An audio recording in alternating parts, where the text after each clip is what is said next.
నమస్తే, welcome to Q6 news. నేను తరంగిణి. ముందుగా బులెటిన్లో హెడ్లైన్స్ చూద్దాం.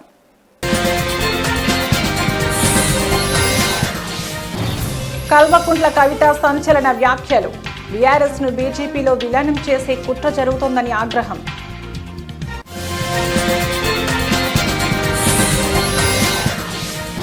మాజీ ఐపీఎస్ ప్రభాకర్ రావుకు సుప్రీంకోర్టులో ఊరట.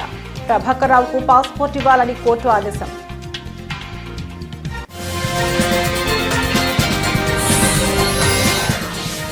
వల్లభినేని వంశీ రిమాండ్ పొడిగింపు. నకిలీ ఇళ్ల పట్టాల కేసులో జూన్ 12 వరకు రిమాండ్.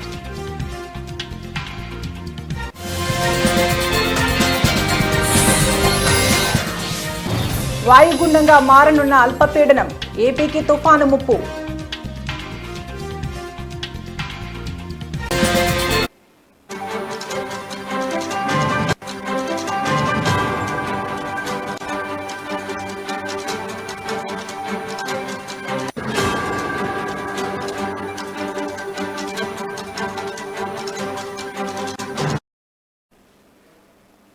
రాష్ట్రంలో కొత్త పార్టీ పెడతారనే ఊహాగానాల నేపథ్యంలో ఎమ్మెల్సీ కవిత జోరు పెంచారు.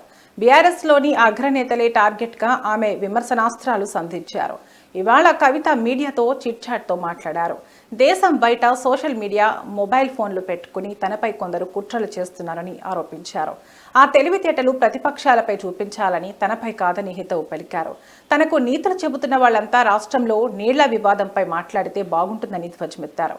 ట్విట్టర్లో ట్వీట్లు చేస్తే సరిపోదని, క్షేత్రస్థాయిలోకి వెళ్లి ఉద్యమాలు చేయాల్సిన అవసరం ఉందని కేటీఆర్ను ఉద్దేశించి కామెంట్ చేశారు.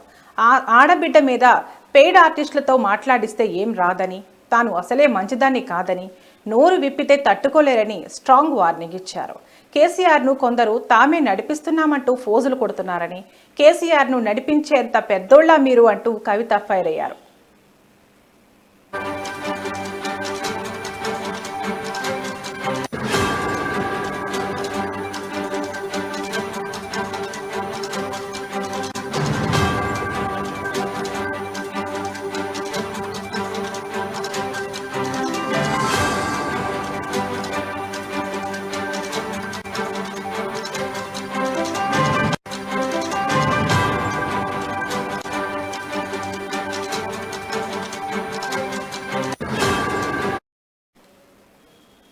ఇక సొంత పార్టీ సోషల్ మీడియానే తనను టార్గెట్ చేసిందని, తప్పుడు వార్తలు రాస్తే పార్టీ ఎందుకు ఖండించడం లేదని ప్రశ్నించారు.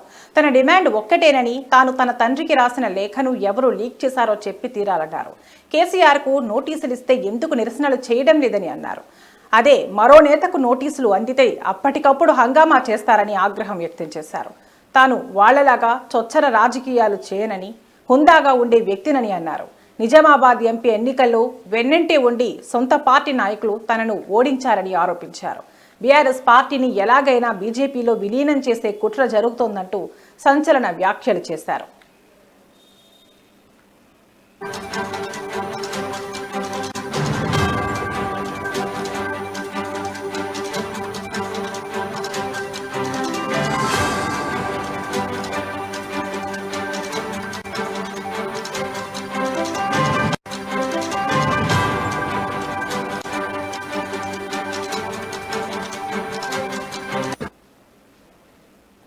తాను జైల్లో ఉండగానే పార్టీని బీజేపీలో విలీనం చేసే కుట్ర జరిగిందని, అదే ప్రతిపాదనను తన వద్దకు తీసుకువస్తే విలీనం వద్దని చెప్పానని అన్నారు. అదేవిధంగా లిక్కర్ స్కామ్లో జైలుకు వెళ్లే ముందు పార్టీకి రాజీనామా చేస్తా అని అన్నానని, కానీ కేసీఆర్ వద్దని వారించారని గుర్తు చేశారు. తాను రాసిన లేఖను లీక్ చేసిన వారిని పట్టుకోమంటే గ్రీకు వీరులు దండెత్తారని కామెంట్ చేశారు. పార్టీ చేయాల్సిన పనులు జాగృతి తరపున తాను చేస్తున్నానని అన్నారు. పార్టీలో కోవట్లు ఉన్నారని చెప్పినా ఎందుకు పక్కన పెట్టడం లేదని పార్టీ అధినాయకత్వాన్ని ఆమె ప్రశ్నించారు. బీఆర్ఎస్లో కేసీఆర్ ఒక్కరే నాయకుడని, పార్టీలో ఇంకెవరి నాయకత్వాన్ని తాను ఎట్టి పరిస్థితుల్లో అంగీకరించబోనని స్పష్టం చేశారు. కాంగ్రెస్ పార్టీ ఓ మునిగిపోయే నావా అని, ఆ పార్టీతో రాయబారాలు జరిపే అవసరం తనకు లేదన్నారు. తనకు కేసీఆర్కు మధ్య దూరం పెంచే కుట్ర జరుగుతుందని అన్నారు. తాను ప్రత్యక్షంగా పార్టీకి దూరమైతే ఎవరికి లాభమో అందరికీ తెలుసని, కావాలనే తనను ఎంపీ ఎన్నికల్లో ఓడించారని కవిత ఆరోపించారు.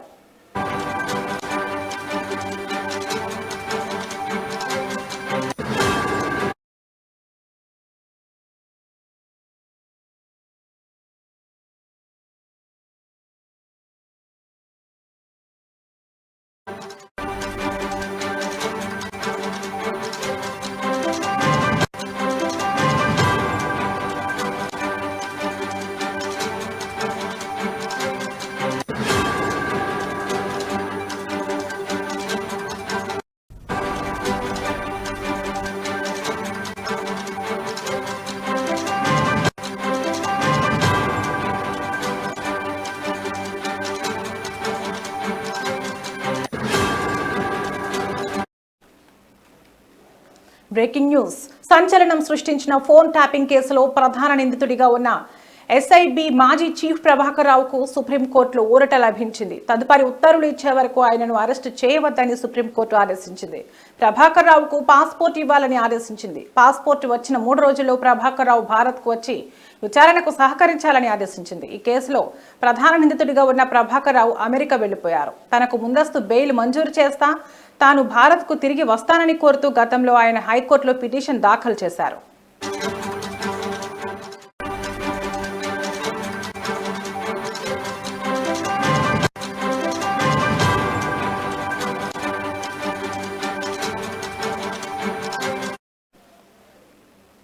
సుదీర్ఘ వాదనల తర్వాత ఆయనకు బెయిల్ ఇచ్చేందుకు మే 2వ తేదీన హైకోర్టు నిరాకరించింది. హైకోర్టు తీర్పును ప్రభాకర్ రావు మే 9వ తేదీన సుప్రీంకోర్టులో సవాల్ చేశారు. తనపై చేస్తున్న ఆరోపణలు అవాస్తవాలేనని, చికిత్స నిమిత్తమే అమెరికా వెళ్లానని కోర్టుకు వివరించారు. ముందస్తు బెయిల్ మంజూరు చేస్తే దేశానికి తిరిగి వస్తానని ఆయన తన పిటిషన్లో పేర్కొన్నారు.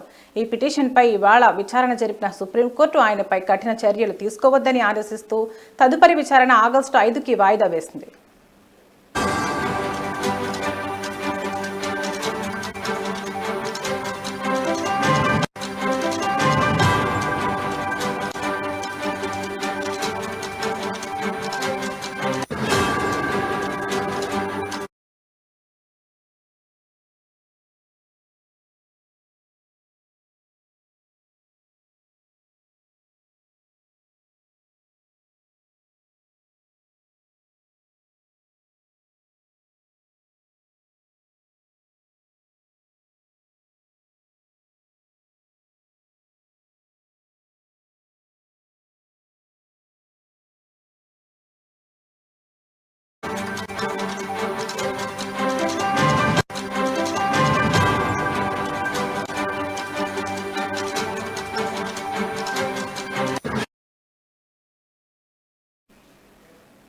బ్రేకింగ్ న్యూస్ చూస్తున్నాం. వల్లభనేని వంశీకి ఊహించని షాక్ తగిలింది.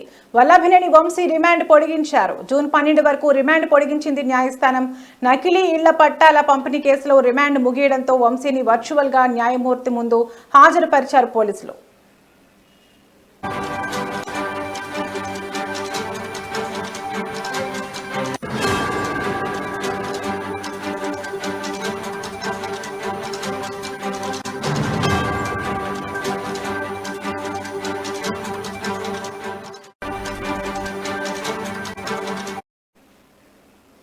ఇదిలా ఉండగా నకిలీ ఇళ్ల పట్టాల పంపిణీ కేసులో వల్లభనేని వంశీని 2 రోజుల కస్టడీకి కోరారు హనుమాన్ జంక్షన్ పోలీసులు. ఈ తరుణంలోనే వంశీ కస్టడీ పిటిషన్పై తీర్పు వెల్లడించింది నూజివీడు కోర్టు. మరోవైపు వంశీపై మరోసారి పీటీ వారెంట్ జారీ అయింది. అక్రమ మైనింగ్ కేసులో పీటీ వారెంట్ గడువు ముగియడంతో మరోసారి దాఖలు చేశారు పోలీసులు. ఇదిలా ఉండగా వల్లభనేని వంశీ రిమాండ్ పొడిగించారు. జూన్ 12 వరకు రిమాండ్ పొడిగించింది న్యాయస్థానం.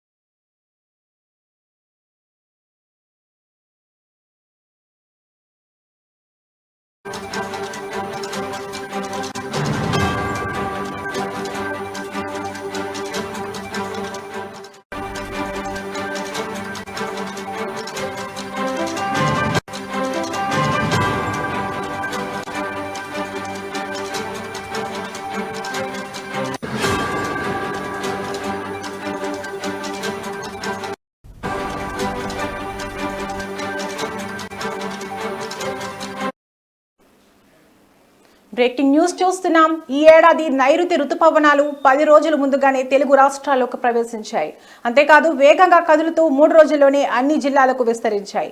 రుతుపవనాల ప్రభావంతో ఇప్పటికే పలు ప్రాంతాల్లో భారీ వర్షాలు కురుస్తుండగా జూన్ నెలలో సాధారణం కంటే ఎక్కువ వర్షాలు కురుస్తాయని, గరిష్ట ఉష్ణోగ్రతలు కూడా తక్కువగా నమోదవుతాయని ఐఎండీ పేర్కొంది. ఇదిలా ఉంటే ఒడిశా తీరంలో వాయువ్య బంగాళాఖాతంలో ఏర్పడిన అల్పపీడనం ఇప్పుడు మరింతగా బలపడిందని ఐఎండీ తెలిపింది. ఉత్తర దిశగా కదులుతోందని, రానున్న 24 గంటల్లో వాయుగుండంగా మారే అవకాశం ఉందని హెచ్చరించింది.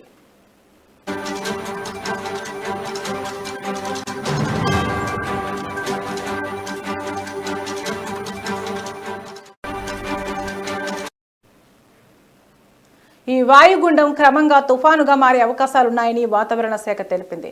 దీని ప్రభావంతో ఒడిశా, ఉత్తరాంధ్ర జిల్లాల్లో భారీ వర్షాలు కురుస్తాయని వివరించింది. ఇప్పటికే అల్పపీడనం కారణంగా రాష్ట్రంలో చెదురుముదురు వర్షాలు పడుతున్నాయి. 2 రోజుల్లో కోస్తాంధ్ర తీరం వెంబడి 40 నుండి 50 కిలోమీటర్ల వేగంతో ఎదురుగాలులు వీస్తాయని హెచ్చరించింది. ఇవాళ శ్రీకాకుళం, విశాఖపట్నం, ఏలూరు, విజయనగరం, పార్వతీపురం, మన్యం, పల్నాడు, ప్రకాశం, కర్నూలు, నంద్యాల, శ్రీ సత్యసాయి, అల్లూరి సీతారామరాజు జిల్లాలో భారీ వర్షాలు కురిసే ఛాన్స్ ఉంది. ఈ నేపథ్యంలో ఏపీ విపత్తు నిర్వహణ సంస్థ ప్రజలను అప్రమత్తంగా ఉండాలని, వర్షాలు, వరదలు, పిడుగుల నుంచి జాగ్రత్తగా ఉండాలని సూచించింది.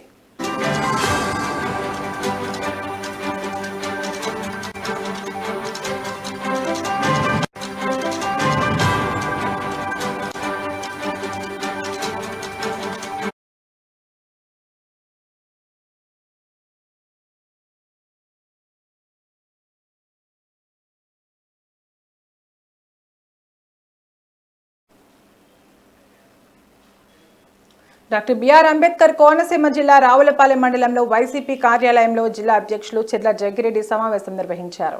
ఈ సందర్భంగా రాష్ట్రంలో కూటమి ప్రభుత్వం ఏర్పడి సుమారు సంవత్సర కాలం పూర్తయిన తరుణంలో వారు మహానాడు అనే కార్యక్రమం కడపలో ఏర్పాటు చేసుకున్నారని చెర్ల జగ్గిరెడ్డి అన్నారు. నారా చంద్రబాబు నాయుడు ఇచ్చిన హామీలలో ఏ ఒక్క మాట మీద నిలబడకుండా ఉన్నారు. కానీ జగన్ ప్రతి ఒక్క హామీని నెరవేర్చారని జనమే చెప్పుకుంటున్నారు.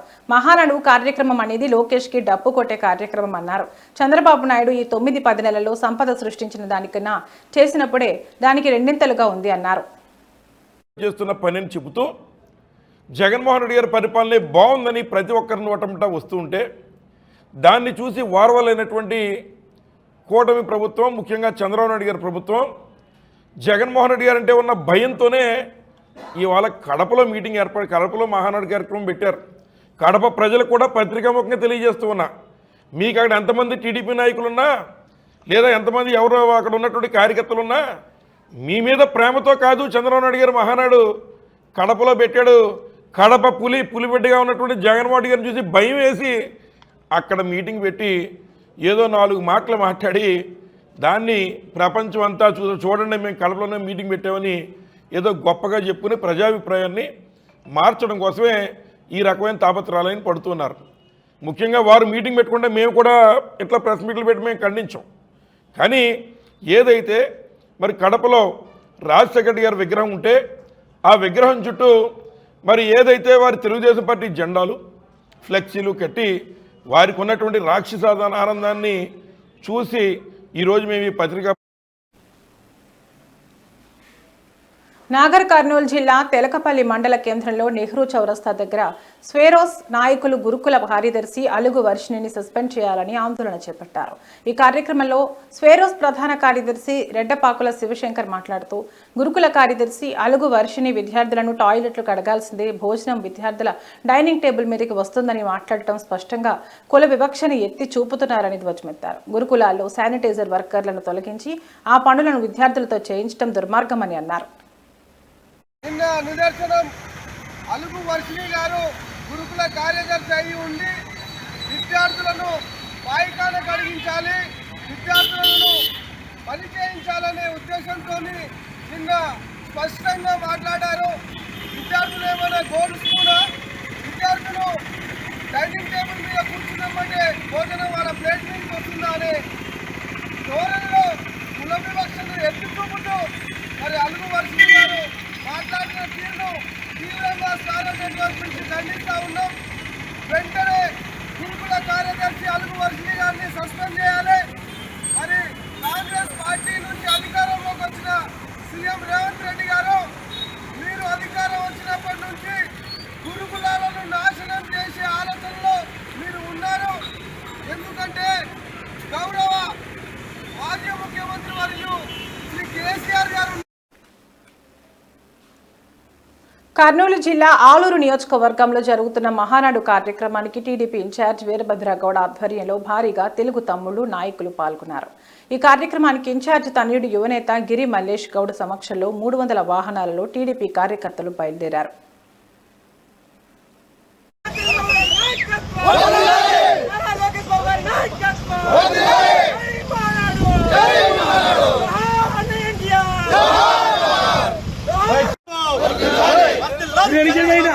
నాయకత్వం వర్ధిల్లాలి లోకేష్ బాబు గారి నాయకత్వం వర్ధిల్లాలి లోకేష్ బాబు గారి నాయకత్వం వర్ధిల్లాలి వీరభద్ర గౌడ్ గారి నాయకత్వం వర్ధిల్లాలి వీరభద్ర గౌడ్ గారి నాయకత్వం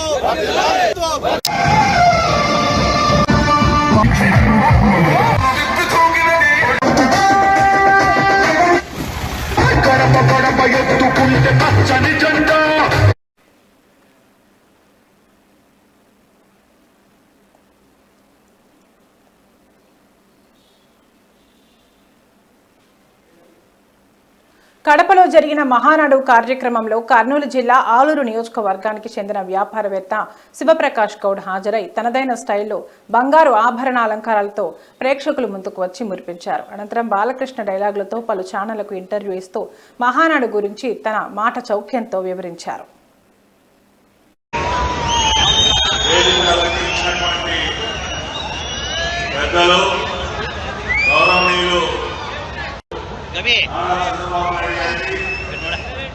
గౌరవ మంత్రివర్యులు జాతీయ పార్టీ ప్రధాన కార్యదర్శి ఆ విధంగా ఇచ్చిన మాటకి కట్టుబడి యువ నాయకులు చివరి ఈ మధ్యనే ఢిల్లీలో ఒక నెలకి ప్లాంట్ కూడా శ్రీ పద్మశ్రీ ఎన్టీ రామారావు గారు ఎక్కడో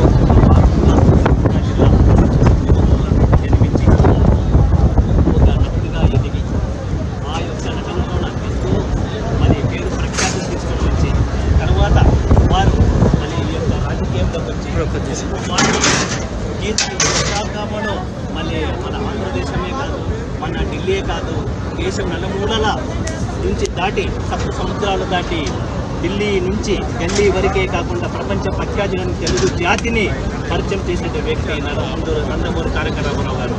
ఇంకొక విషయం చెప్పదలుచుకుంటే మన నందమూరి తారక రామారావు గారు ఆయన పార్టీ పెట్టి 9 నెలల్లోనే మరి పార్టీ స్థాపించి తిరుమల శ్రీ వెంకటేశ్వర స్వామి వారిని ప్రముఖ సినీ కథానాయకి శ్రీయా శరణ్ దర్శించుకున్నారు. గురువారం ఉదయం శ్రీవారిని సుప్రభాత సేవలో దర్శించుకుని మొక్కులు చెల్లించుకున్నారు. దర్శనానంతరం ఆలయ రంగనాయకుల మండపంలో వేద పండితుల వేద ఆశీర్వచనం అందించగా ఆలయ అధికారులు పట్టు వస్త్రంతో సత్కరించి తీర్థ ప్రసాదాలు అందజేశారు.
ఇవి ఇప్పటివరకున్న బులెటిన్ అప్డేట్స్. మరో బులెటిన్లో మళ్ళీ కలుద్దాం. నమస్తే.